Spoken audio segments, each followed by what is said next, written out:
The engine was still running when she said it. I made a terrible mistake. Her voice cracked like cheap glass. Too late. Always too late. I stood in the doorway, keys warm in my palm, watching her hands tremble as if they were auditioning for forgiveness. The driveway lights carved her face into angles I didn't recognize anymore. A stranger wearing my history. "My love just left me," she whispered. "Please, take me back." That was the moment. Not when she showed up unannounced, not when I saw the mascara, the shaking shoulders, the practiced collapse. It was the timing. She had chosen the exact minute the truck arrived. I didn't answer. I listened to the idling engine, to the night insects, to the quiet inside me that used to scream and now stayed still. I felt nothing move on my face. That scared her more than shouting ever could. Behind her, headlights washed over the driveway. A pickup, tailgate down, boxes stacked with surgical care. Someone else's life, carefully packed. I knew every box. I had taped them myself. There are betrayals that announce themselves loudly. Lipstick on collars, phone calls at midnight, confessions soaked in alcohol and regret. Ours was quieter. It began with tone. The way she spoke about me when she thought I couldn't hear. A softness missing, a sharpness added. Small jokes at my expense, little edits to our shared past. She was rewriting me while I was still in the room. Then there was Sarah, her best friend, constant, invisible, always on my side. Sarah who laughed a second too late. Sarah who knew things she shouldn't. Sarah who looked at me like she was taking notes. I told myself it was nothing, because that's what love does. It anesthetizes instinct. I wanted to believe in the version of her that slept beside me, not the one who disappeared behind locked phone screens and polite smiles. When she left, it was efficient. Papers signed, accounts drained with legal precision.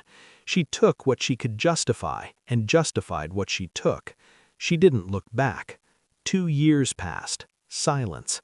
Enough time for scars to harden into structure. Then, tonight, she showed up broken, abandoned, finally tasting the same absence she had fed me. And still she thought she could come home. I never confronted. I observed. I learned early that panic reveals nothing. Calm reveals everything. I reviewed old messages, not hers, Sarah's. Patterns emerged. Jokes that landed too close to the bone. Sympathy that felt rehearsed. Loyalty that leaned too far. I checked timelines, dates, overlaps. Sarah had been there during every fracture, every argument, every doubt she whispered into my wife's ear like a surgeon marking flesh. I pulled phone records. Nothing explicit. She was careful. Professionals always are. So I waited. People always confess eventually. Not with words, with behavior. Sarah started calling after the divorce. "Just checking on you?" She cried about my ex. "I hate what she did to you." She stayed too long, looked too deeply. Then she slipped. A comment about something I'd only told my wife. A phrase repeated verbatim. That was the moment the fog lifted. I didn't feel rage. Rage is noisy. This was colder, clearer. I made a list. Evidence, screenshots, timelines, statements she never meant to give but couldn't stop offering. When Sarah finally admitted it, halfway, cowardly, it felt almost disappointing. "She used me," she said. "She said awful things about you." I let her talk. I always let them talk. The report arrived on a Tuesday. Digital, neat, unarguable. I didn't call my ex. I didn't text. I waited. Because truth hits harder when it's allowed to walk into the room by itself. She came on Thursday. Tears, regret, abandonment, the full performance. "My love just left me." I nodded, as if that mattered. When she begged, I didn't interrupt. When she reached for me, I stepped back, not in anger, but in finality. Then I pointed, not at her, at the truck. Her confusion bloomed slowly.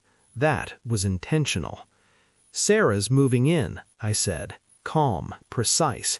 "She told me everything you ever said about me." The color drained from her face, knees weakened. She understood instantly, not just that she was exposed, but that she had been replaced, not romantically, strategically. The boxes weren't symbolic. They were practical. Sarah needed somewhere to stay. I had space, and a long memory. My ex collapsed onto the driveway, sobbing now without control. This wasn't apology, this was loss of leverage. "You planned this," she said. I didn't deny it. I didn't need to. Power doesn't explain itself.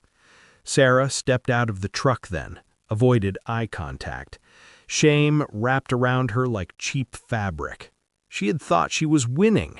She had mistaken proximity for safety. I handed my ex the folder. Copies, notes, her own words preserved. "You turned your weapon on yourself," I said quietly. "I just documented it." She reached for me again. I closed the door. Later, alone, I sat in the quiet and felt the absence where love used to live. It didn't hurt. It echoed. Betrayal doesn't always break you. Sometimes it clarifies you, strips away the illusion of mutuality, and leaves only truth, clean, sharp, usable. I didn't win her back. I didn't want to. I regained something better: control. The truck drove away. The night swallowed the sound.